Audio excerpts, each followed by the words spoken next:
Bonjour et bienvenue dans ce nouveau tuto pour Excel. Aujourd'hui, le numéro 23, la fonction recherche. Hier, nous avons démarré la semaine avec le groupe de fonctions recherche, en particulier la recherche V. Demain et après-demain, nous aborderons la recherche H et la recherche X. Mais aujourd'hui, c'est la fonction recherche. Moins utilisée, certes, mais elle vous apporte d'effectuer des recherches dans un tableau en fonction de critères croisés, verticales et horizontales.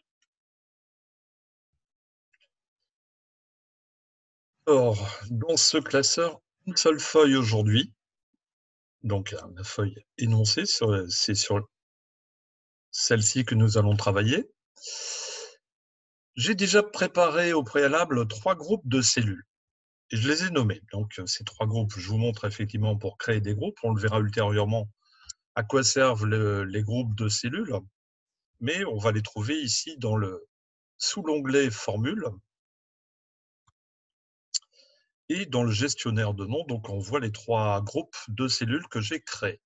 Donc, les groupes de cellules nous permettront d'arriver rapidement en créant nos formules, de rappeler par les noms de ces groupes de cellules.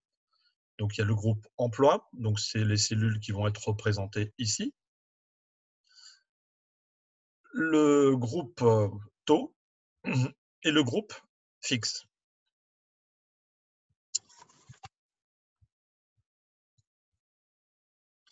Alors, nous allons démarrer tout de suite le calcul. Ici, dans cette cellule, donc, on ouvre la formule par le sigle égal. Donc, j'y mets tout de suite ma fonction recherche.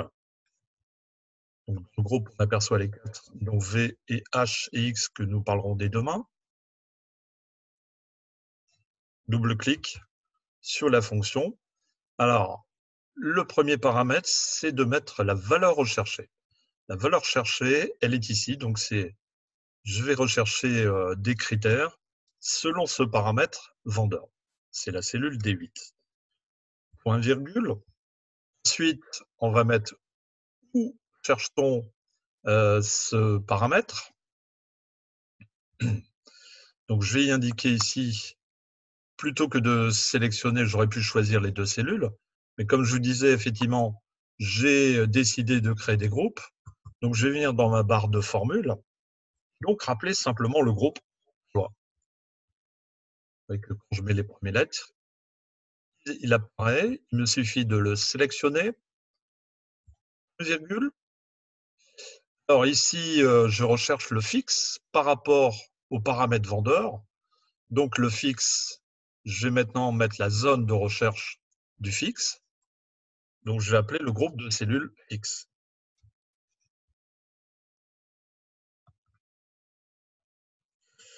Je n'oublie pas de fermer ma parenthèse. Contrôle entrée.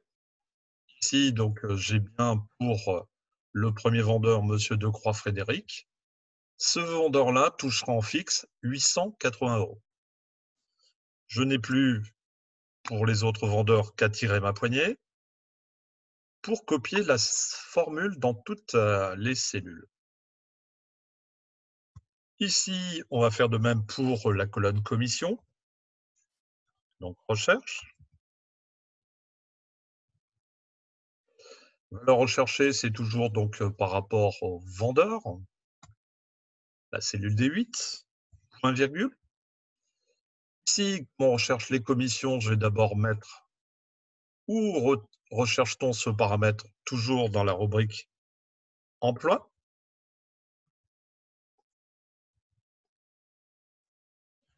Point virgule. Alors maintenant, effectivement, je recherche le taux de commission, donc je vais appeler le groupe de cellules taux.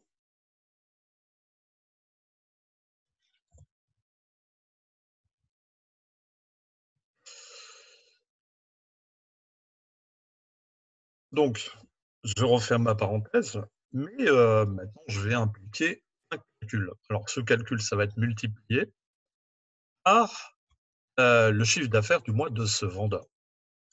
Contrôle entrée, donc je trouve bien la commission calculée proportionnellement au vendeur qui touche une commission de 10 virgule 5. Je vais maintenant pouvoir copier la formule pour les autres cellules. Et je n'ai plus qu'à calculer le montant total brut. Donc, le signe égal.